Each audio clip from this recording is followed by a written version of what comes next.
क्या आप ब्रह्मा मुहूर्त के बारे में जानते हैं?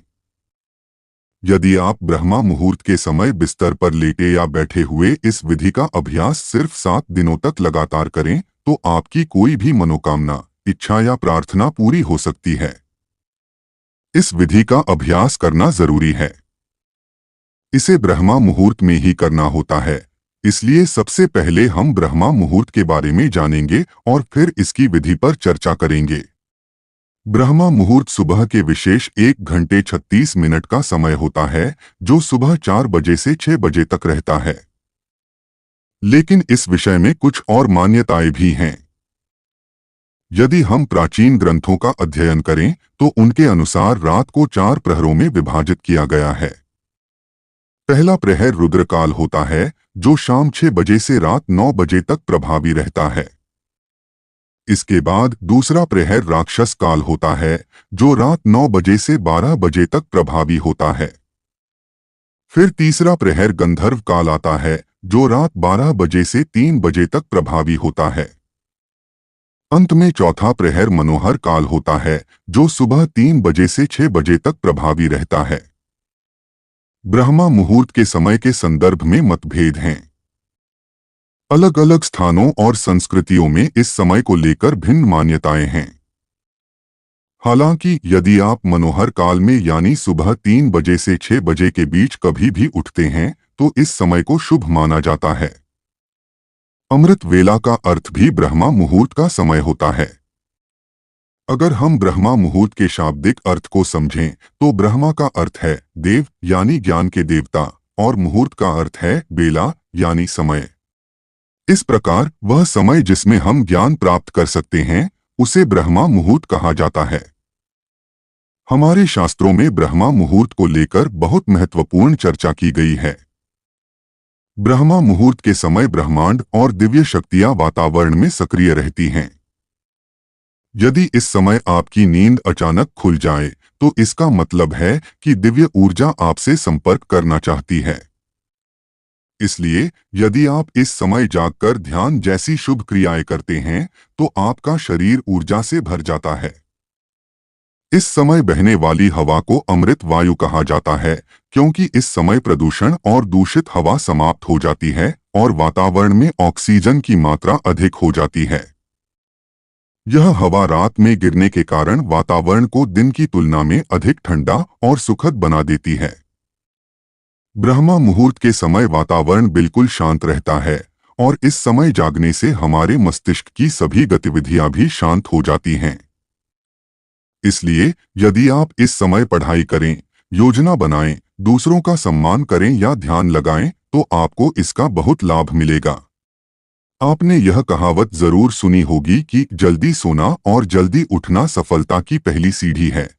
इसलिए यदि आप भी सफल होना चाहते हैं, तो ब्रह्मा मुहूर्त में उठना शुरू करें। इससे आपको काफी सफलता मिलेगी।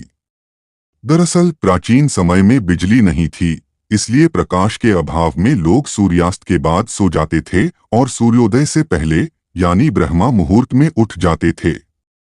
यह उनका प्रकृति के साथ जीने का तरीका बन गया था।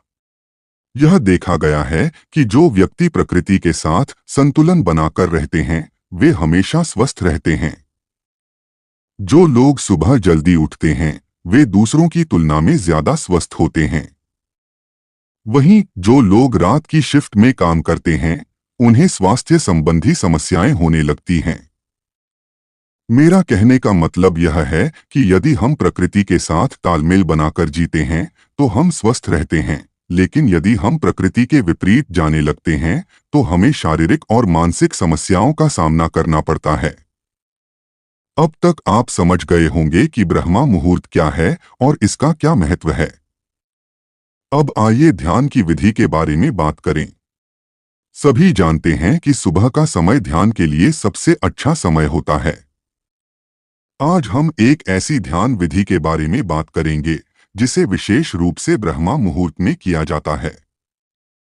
यदि आप इस विधि को लगातार 7 दिनों तक केवल 10 मिनट के लिए करते हैं, तो यह 50 मिनट के ध्यान के बराबर फल देता है।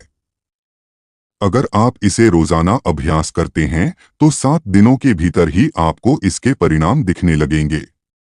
यह विधि विशेष रूप से आपकी किसी भी मनोकामना, इच्छा या प्रार्थना को पूरा करने के लिए बनाई गई है। लेकिन इस विधि को पूरी तरह से समझने से पहले कुछ सावधानियां बरतनी जरूरी हैं। जैसे जिन लोगों को हृदय संबंधी कोई समस्या है, दिल से जुड़ी कोई बीमारी है या जिन्हें ब्लड प्रेशर की समस्या है, वे इस विधि का अभ्यास न करें। इसका कारण यह है कि इस विधि में हमें अपनी सांस रोकनी पड़ती है। अब जान लेते हैं इस विधि को करने का तरीका। यह एक अद्भुत और चमत्कारी विधि है जो बहुत तेजी से परिणाम देती है।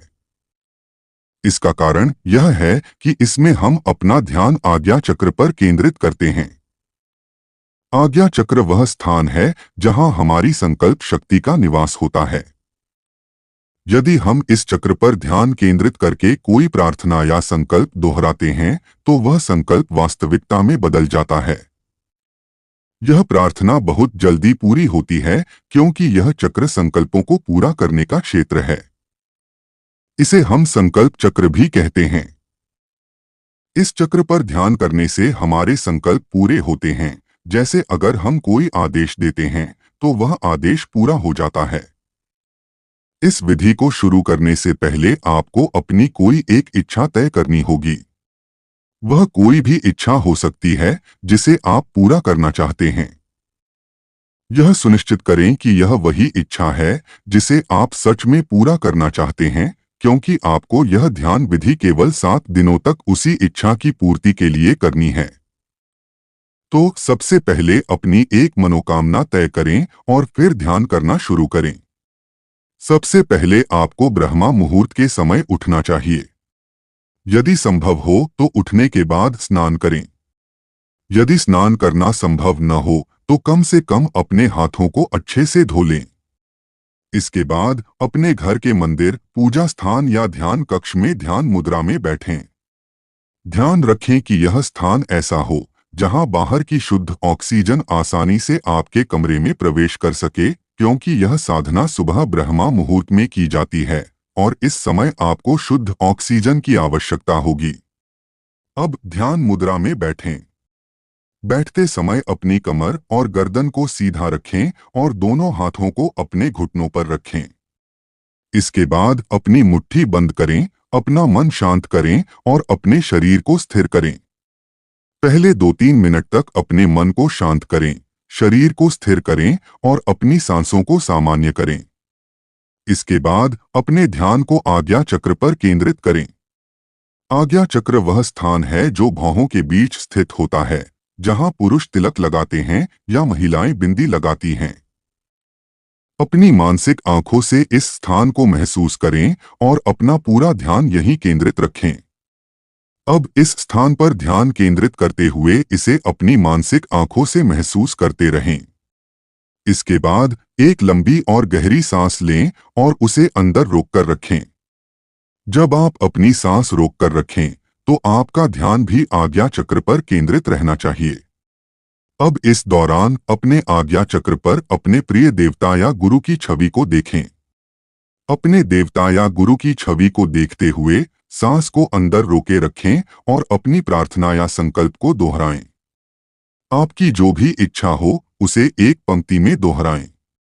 जैसे हे गुरुदेव या हे मेरे ईश्वर, आप जिससे भी प्रार्थना करते हैं उनसे कहें कि मेरी यह इच्छा पूरी हो। अपनी इच्छा को तब तक दोहराते रहें जब तक आप अपनी सांस को आराम से रोके रख सकते हैं। आप अपनी सांस को 10 सेकंड, 20 सेकंड या जितनी देर बिना किसी कष्ट के रोक सकते हैं, उतनी देर तक इस प्रक्रिया को करें। इसके बाद अपने आज्ञा चक्र पर ध्यान केंद्रित करें और अपनी मानसिक आंखों से अपने प्रिय देवता या गुरु का स्मरण करते रहें। अपनी प्रार्थना या इच्छा को बार बार दोहराते रहें जब तक कि आपकी सांस अंदर रोकी रह सके। जब आपको लगे कि अब आप और अधिक सांस नहीं रोक सकते, तो धीरे धीरे मुंह से सांस बाहर छोड़ें। ध्यान रखें कि सांस नाक से लेनी है और मुंह से बाहर छोड़नी है। इस प्रकार एक चक्र पूरा होता है। इसके बाद 15 से 20 सेकंड तक सामान्य स्थिति में बैठकर विश्राम करें। थोड़ी देर आराम करने के बाद दूसरा चक्र शुरू करें। फिर से एक लंबी गहरी सांस लें और उसे अंदर रोकें। इसके बाद अपना ध्यान आज्ञा चक्र पर केंद्रित करें और अपनी मानसिक आंखों से अपने प्रिय देवता या गुरु की छवि देखें। इस दौरान अपनी प्रार्थना, संकल्प या इच्छा को दोहराते रहें। जब तक आपकी सांस अंदर रोकी रह सके, तब तक इसे दोहराते रहें। जब लगे कि अब और अधिक सांस रोकना संभव नहीं है, तो मुंह से सांस बाहर छोड़ें और फिर कुछ सेकंड के लिए आराम करें। इस प्रकार दूसरा चक्र पूरा होगा। इस प्रक्रिया को बार बार दोहराते हुए करीब 10 मिनट तक करें। हर चक्र के बीच कुछ सेकंड का आराम जरूर करें। इस ध्यान विधि को लगातार 7 दिनों तक करें। इसे पूरे मन और सच्चे दिल से करना जरूरी है। यह एक पूर्ण साधना है जिसे पूरी तरह 7 दिनों तक करना होगा ताकि आपकी सभी इच्छाएं पूरी हो सकें। अगर आप इसे बीच में ही छोड़ देते हैं तो आपकी इच्छा पूरी होने की संभावना कम हो सकती है। अब सवाल यह है कि यह विधि क्यों प्रभावी होती है। जैसा कि पहले बताया गया था, आज्ञा चक्र हमारे संकल्प का स्थान है। इसे आज्ञा चक्र इसलिए कहा जाता है क्योंकि यही वह स्थान है जहां से हमारे आदेश, प्रार्थना और संकल्प उत्पन्न होते हैं। जब हम इस स्थान पर ध्यान केंद्रित करते हुए कोई आदेश देते हैं या कोई प्रार्थना करते हैं, तो वह पूर्ण हो जाती है। दूसरी बात, जब हम इस विधि में अपनी सांस रोकते हैं, तो यह पूरे शरीर में एक आपातकालीन स्थिति पैदा करती है। सांस रोकने से हमारे मस्तिष्क और विचार प्रक्रिया में ठहराव आ जाता है। यही ठहराव और एकाग्रता हमारी प्रार्थना और संकल्प को ऊर्जा प्रदान करते हैं, जिससे हमारी इच्छाएं पूरी होती हैं। यह क्यों होता है? ऐसा इसलिए होता है क्योंकि अब आपके पास आराम से सोचने का समय नहीं होता। जब आप एक चीज चुनते हैं और अपना पूरा ध्यान उस पर लगाते हैं, तो वह आपका फोकस बन जाता है। यानी आपका मन पहले से अधिक केंद्रित हो जाता है। जब आप गहरी सांस लेते हैं और फिर उसे रोकते हैं, तो यह दूसरी महत्वपूर्ण बात होती है। तीसरी बात यह है कि जब आप इस प्रकार ध्यान केंद्रित करके अपनी इच्छा को बार बार दोहराते हैं, तो धीरे धीरे आपकी वह इच्छा आपके सचेत मन, कॉन्शियस माइंड से आपके अवचेतन मन, सबकॉन्शियस माइंड में प्रवेश करने लगती है। यह प्रक्रिया 1 दिन, 2 दिन या 3 दिन के भीतर होती है। जो विचार आप बार बार दोहराते हैं, वह आपके अवचेतन मन में गहराई तक बैठ जाता है। और जब कोई विचार आपके अवचेतन मन तक पहुंचता है, तो आकर्षण के नियम, लॉ ऑफ अट्रैक्शन के अनुसार आपकी वह इच्छा पूरी हो जाती है। यही इसका विज्ञान है। इस प्रक्रिया में 3 चीजें विशेष रूप से काम करती हैं।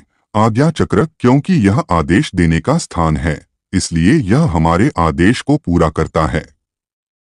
सांस रोकना, इससे शरीर में आपातकालीन स्थिति उत्पन्न होती है और आपका मन पूरी तरह केंद्रित हो जाता है।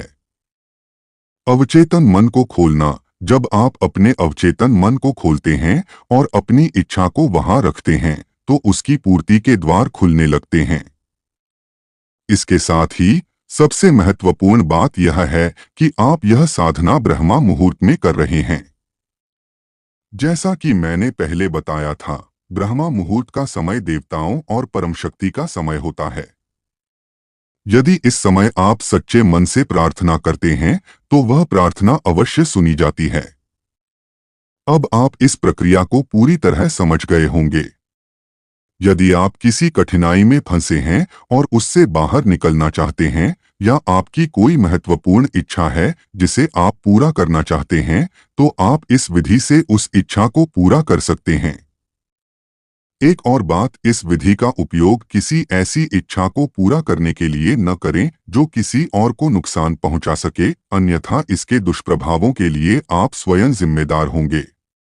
हमें उम्मीद है कि आपको यह जानकारी पसंद आई होगी।